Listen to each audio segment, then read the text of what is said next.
नमस्कार दोस्तों, आज की क्लास में हम साइंस के टॉप एमसीक्यू पर चर्चा करने वाले हैं, जो आपकी आने वाली वन रक्षक की परीक्षा के लिए अति महत्वपूर्ण प्रश्न होने वाले हैं। तो बिना किसी देरी के सबसे पहला क्वेश्चन आपके सामने आता है कि शरीर की सबसे बड़ी ग्रंथि कौन सी है। मोस्ट इंपोर्टेंट क्वेश्चन है और कई बार परीक्षा में पूछा गया है कि जो मानव शरीर है उसकी सबसे बड़ी ग्रंथि कौन सी है। तो दोस्तों याद रखना है, मानव शरीर की सबसे बड़ी ग्रंथि है यकृत। मोस्ट इंपोर्टेंट क्वेश्चन लगाकर लिख लेना, यकृत मानव शरीर की सबसे बड़ी ग्रंथि है। लेकिन दोस्तों अगर आपसे कि मानव शरीर की सबसे बड़ी अंतःस्रावी ग्रंथि कौन सी है, तो याद रखना है मानव शरीर की सबसे बड़ी अंतःस्रावी ग्रंथि कौन सी है, तो वो है थायराइड। अगला क्वेश्चन, मनुष्य में मादा जनन अंग से किस हार्मोन का स्त्राव होता है। मोस्ट इंपोर्टेंट क्वेश्चन है ये भी कि जो मादा जनन अंग है उस मादा जनन अंग से कौन से हार्मोन्स का स्त्रावण होता है। तो दोस्तों याद रखना है मादा जनन अंग से रिलैक्सिन नामक हार्मोन्स का स्त्रावण होता है। अति महत्वपूर्ण क्वेश्चन लगाकर लिख लेना, कई बार परीक्षा में क्वेश्चन बना है। अगला क्वेश्चन,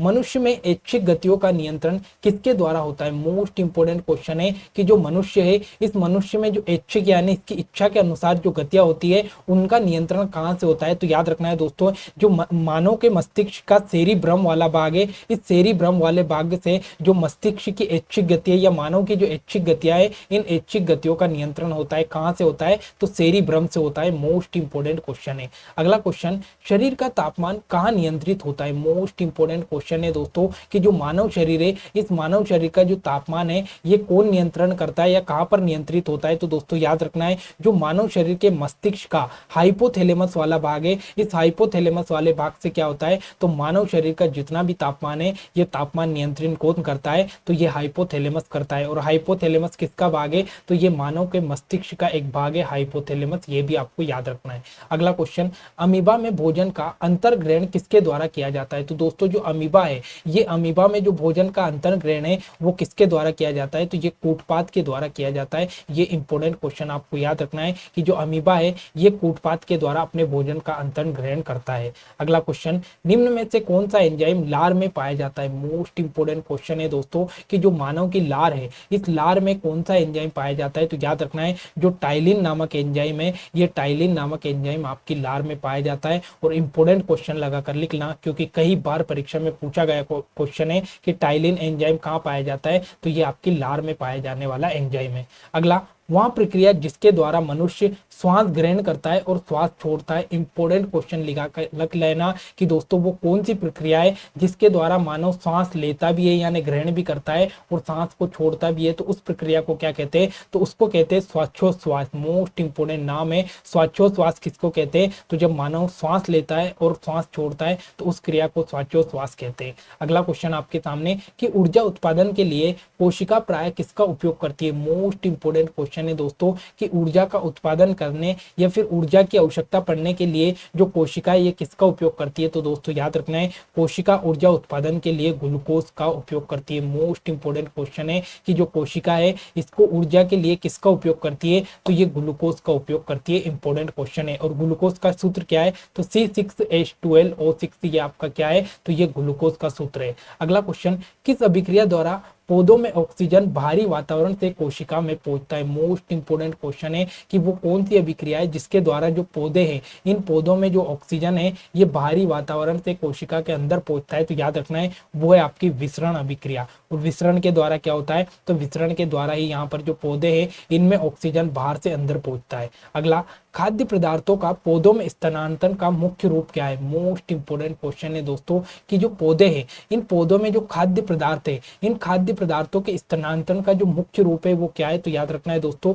ये आपका सुक्रोज है। मोस्ट इंपोर्टेंट क्वेश्चन है। पौधों की अगर बात करें तो पौधों में जो खाद्य पदार्थ है ये सुक्रोज के रूप में रहता है, जबकि हम बात करें मनुष्य की तो मनुष्य में जो खाद्य पदार्थ है ये ग्लूकोज के रूप में स्थानांतरण होता है। तो याद रखना है मोस्ट इंपोर्टेंट क्वेश्चन है, पौधों में खाद्य पदार्थों का स्थानांतरण किस रूप में होता है, तो सुक्रोज के रूप में होता है। और मनुष्य में खाद्य पदार्थों का स्थानांतरण किस रूप में होता है, तो ये ग्लूकोज के रूप में होता है। अगला क्वेश्चन, एक स्वस्थ मनुष्य का रक्तचाप कितना होता है। मोस्ट इंपोर्टेंट क्वेश्चन है दोस्तों कि एक स्वस्थ मनुष्य जो होता है उसका ब्लड प्रेशर कितना होना चाहिए, तो वो होना चाहिए आपका 120/80 mmHg। मोस्ट इंपोर्टेंट क्वेश्चन है। साथ में mmHg भी याद रखना है क्योंकि यहाँ से गलती होने के चांस होते हैं। तो 120/80 mmHg एक स्वस्थ मनुष्य का रक्तचाप होता है। अगला, मनुष्य के मस्तिष्क की सबसे बाहरी झिल्ली कौन सी है? मोस्ट इंपोर्टेंट क्वेश्चन है कि मनुष्य जो है, इस मनुष्य के जो मस्तिष्क है, इस मस्तिष्क की सबसे बाहरी झिल्ली कौन सी है? तो वो है आपकी dura mater. Dura mater most important question है दोस्तों। अगर हम बात करें मनुष्य के मस्तिष्क की, तो इस मनुष्य के मस्तिष्क में टोटल 3 झिल्लियां होती है। इन 3 झिल्लियों में एक है डी, एक है पी और एक आपकी डी ए पी। डी मतलब क्या होता है? ड्यूरामीटर, जो कि सबसे बाहरी है। ए मतलब क्या होता है? तो ए मतलब होता है एरेक्नोइड। एरेक्नोइड आपका ए मतलब होता है, और पी मतलब होता है पायामीटर। पायामीटर तो याद रखना है, मोस्ट इंपोर्टेंट क्वेश्चन यहाँ से पूछ सकता है कि मनुष्य के मस्तिष्क की सबसे बाहरी झिल्ली कौन सी है? तो ये तो होगी आपकी ड्यूरामीटर, और सबसे अंदर वाली झिल्ली कौन सी है? तो ये आपकी पायामीटर। ठीक है, अगला क्वेश्चन, मनुष्य के सूंघने की क्षमता को नियंत्रण करता है। मोस्ट इंपोर्टेंट क्वेश्चन है दोस्तों कि जो मनुष्य है, इस मनुष्य के सूंघने की क्षमता जो होती है, इसको कौन नियंत्रण करता है? तो ये करती है आपकी घ्राणेंद्र पाली। मोस्ट इंपोर्टेंट क्वेश्चन है,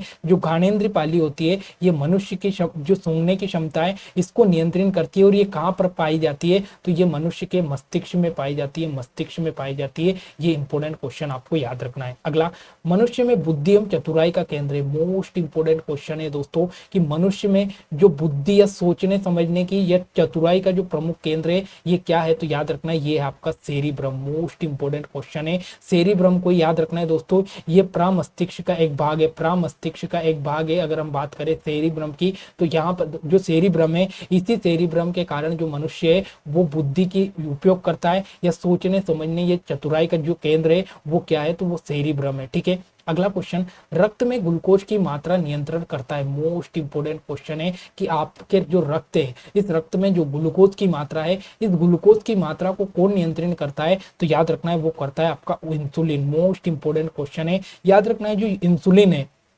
ये इंसुलिन एक प्रकार का क्या है? तो एक प्रकार का ये हार्मोन से, सबसे पहले तो इंपॉर्टेंट क्वेश्चन ये है कि इंसुलिन क्या है? तो ये एक प्रकार का हार्मोन से। इंसुलिन काम क्या करता है? तो आपका जो ब्लड है, इस ब्लड में जो ग्लूकोज की मात्रा को नियंत्रण करने का काम कौन करता है? तो इंसुलिन करता है। लेकिन आपसे क्वेश्चन पूछेगा कि इंसुलिन की कमी से कौन सा रोग होता है? तो दोस्तों याद रखना है, इंसुलिन की कमी से आपको मधुमेह रोग होता है। मधुमेह रोग, अगर हम बात करें डायबिटीज या मधुमेह रोग जो होता है, वो किसकी कमी से होता है? वो इंसुलिन की कमी से होता है। क्योंकि अगर आपके शरीर में इंसुलिन कम हो जाएगा, तो आपके जो ब्लड है उसमें ग्लूकोज यानी शर्करा की मात्रा बढ़ जाएगी, और जब शर्करा की मात्रा बढ़ जाएगी तो मधुमेह रोग यहाँ पर हो जाएगा। अगला, ऑक्सीजन क्या है? ये क्वेश्चन मोस्ट इंपोर्टेंट है, क्योंकि कंफ्यूज करने वाला क्वेश्चन है और एग्जाम में पूछा गया है कि ऑक्सीजन क्या है। तो दोस्तों याद रखना है, ऑक्सीजन एक प्रकार का एंजाइम है। मोस्ट इंपोर्टेंट क्वेश्चन है, ऑक्सीजन क्या है? तो ये एक प्रकार का एंजाइम है।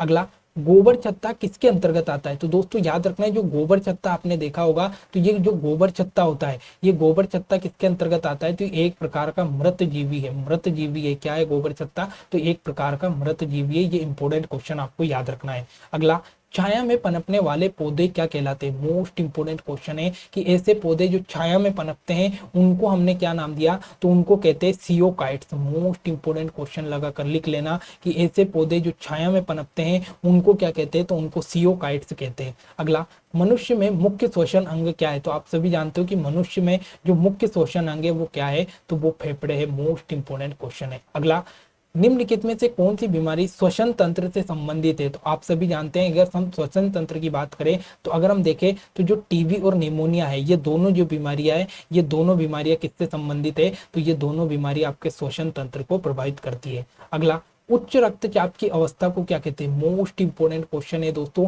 कि अगर कोई भी मनुष्य है, अगर उसका ब्लड जो प्रेशर है, वो ब्लड प्रेशर बहुत ज्यादा है, तो उस अवस्था को क्या कहते हैं? तो उस अवस्था को कहते हैं हाइपरटेंशन। मोस्ट इंपोर्टेंट क्वेश्चन है कि अगर कोई भी व्यक्ति है, अगर उसका रक्तचाप या ब्लड प्रेशर बहुत ज्यादा हो रहा है, तो उस अवस्था को क्या कहते हैं? तो उस अवस्था को हाइपरटेंशन कहा जाता है। अगला, मछलियों में उत्सर्जित पदार्थ क्या है? मोस्ट इंपोर्टेंट क्वेश्चन है कि जो मछलियां है, इस मछलियां में जो उत्सर्ज्य पदार्थ है ये क्या है? तो याद रखना है, जो मछलियां है ये अमोनिया का उत्सर्जन करती है। मोस्ट इंपोर्टेंट क्वेश्चन है कि जो मछलियां है वो किसका उत्सर्जन करती है? तो मछलियां अमोनिया का उत्सर्जन करती है। लेकिन अगर आपसे पूछे कि जो मानव है या मनुष्य है, ये मानव किसका उत्सर्जन करता है? तो मानव यूरिया का उत्सर्जन करता है। ये मोस्ट इंपोर्टेंट क्वेश्चन आपको याद रखना है, मछलियां अमोनिया का करती है और मानव यूरिया का करता है। अगला, पौधों में आवश्यकता से अधिक जल किस प्रक्रिया द्वारा बाहर निकाला जाता है। मोस्ट इंपोर्टेंट क्वेश्चन है दोस्तों कि अगर कोई भी पौधा है उसमें अगर जल की मात्रा अधिक हो गई तो उसको वाष्पोत्सर्जन की जो क्रिया है, वाष्पोत्सर्जन की क्रिया है,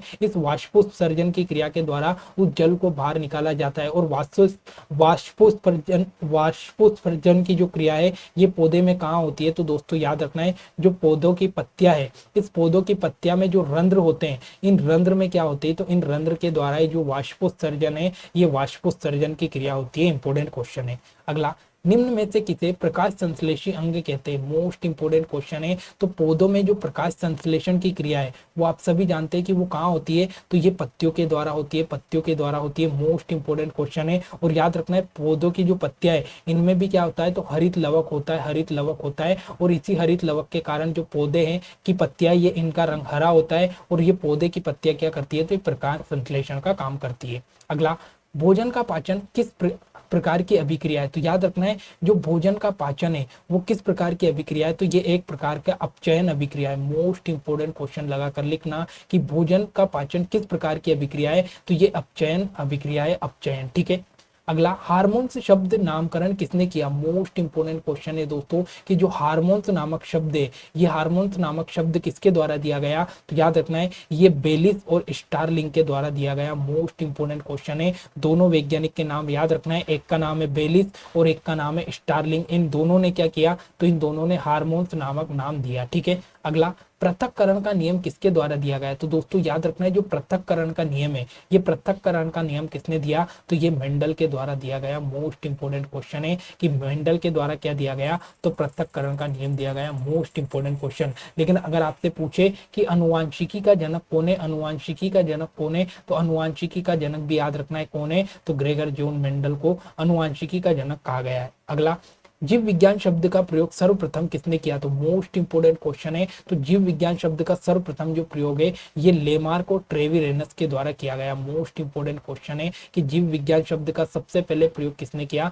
तो लेमार्क और ट्रेविरेनस के द्वारा किया गया। मोस्ट इंपोर्टेंट क्वेश्चन है। लेकिन आपसे पूछे कि जीव विज्ञान का जनक कौन है, तो जीव विज्ञान का जनक कौन है, तो ये अरस्तु साहब है। ठीक है। अगला, जीव विज्ञान के जनक के नाम से किसे जाना जाता है, तो मैंने अभी आपको बताया कि जीव विज्ञान के जनक कौन है, तो जीव विज्ञान के जनक अरस्तु है। अगला, वनस्पति विज्ञान के जनक के नाम से किसे जाना जाता है, तो दोस्तों याद रखना है जो वनस्पति विज्ञान है इस वनस्पति विज्ञान के जनक किसे कहा गया, तो जो थियोफ्रेट्स साहब है, थियोफ्रेट्स को वनस्पति विज्ञान का जनक कहा गया। मोस्ट इंपोर्टेंट क्वेश्चन कई बार परीक्षा में पूछा गया है। अगला, बोटनी शब्द की उत्पत्ति किस भाषा के शब्द से हुई। मोस्ट इंपोर्टेंट क्वेश्चन है। बोटनी मतलब क्या होता है, तो बोटनी मतलब होता है वनस्पति विज्ञान। और बोटनी जो शब्द है ये कौन सी भाषा से निकल कर आया, तो ये ग्रीक भाषा का एक शब्द है बोटनी। ये क्वेश्चन भी इंपोर्टेंट है। ठीक है। अगला, फाइकोलॉजी में किसका अध्ययन किया जाता है, तो याद रखना है जो फाइकोलॉजी है इस फाइकोलॉजी में किसका अध्ययन किया जाता है, तो याद रखना है फाइकोलॉजी में आपका शैवाल का अध्ययन किया जाता है। मोस्ट इंपोर्टेंट क्वेश्चन है कि फाइकोलॉजी में किसका अध्ययन किया जाता है, तो ये शैवाल का अध्ययन किया जाता है। अगला, पर्यावरण का अध्ययन जीव विज्ञान की किस शाखा के अंतर्गत किया जाता है। मोस्ट इंपोर्टेंट क्वेश्चन है दोस्तों कि जो पर्यावरण है या जो इन्वायरमेंट है इस पर्यावरण के अध्ययन को क्या कहते हैं, तो याद रखना है पर्यावरण का अध्ययन पारिस्थिति के अंतर्गत किया जाता है। तो मोस्ट इंपोर्टेंट क्वेश्चन है। तो याद रखना है वहां शाखा जिसके अंतर्गत पर्यावरण का अध्ययन किया जाता है उसे क्या कहते हैं, तो उसे पारिस्थितिकी कहते हैं। ये इंपोर्टेंट क्वेश्चन आपको याद रखना है। अगला, डेंड्रोलॉजी का संबंध है। मोस्ट इंपोर्टेंट क्वेश्चन है कि जो डेंड्रोलॉजी है इस डेंड्रोलॉजी का संबंध किससे है, तो याद रखना है जो झाड़ियों का अध्ययन है इस झाड़ियों के अध्ययन को कहा जाता है डेंड्रोलॉजी। मोस्ट इंपोर्टेंट क्वेश्चन है। डेंड्रोलॉजी के मतलब क्या होता है, तो झाड़ियों का अध्ययन होता है। अगला, पुष्पों का अध्ययन क्या कहलाता है, तो दोस्तों याद रखना है जो पुष्पों का अध्ययन है इस पुष्पों के अध्ययन को क्या कहते हैं, तो एंथोलॉजी कहा जाता है आपके पुष्पों के अध्ययन को। मोस्ट इंपोर्टेंट क्वेश्चन है। पुष्पों का अध्ययन क्या कहलाता है, तो एंथोलॉजी कहलाता है। तो दोस्तों ये आज के साइंस के मोस्ट इंपोर्टेंट क्वेश्चन थे जहां से आपके एग्जाम में क्वेश्चन पूछे जाने की पूरी संभावना है। डेली इसी प्रकार से हम टॉप 50 क्वेश्चन डिस्कस करते चलेंगे ताकि आपकी तैयारी साइंस में बेहतर से बेहतर हो पाए। तो दोस्तों अगर क्लास अच्छी लगे तो लाइक कमेंट शेयर करना ना भूले। मिलते हैं अगली क्लास में। जय हिंद, जय भारत।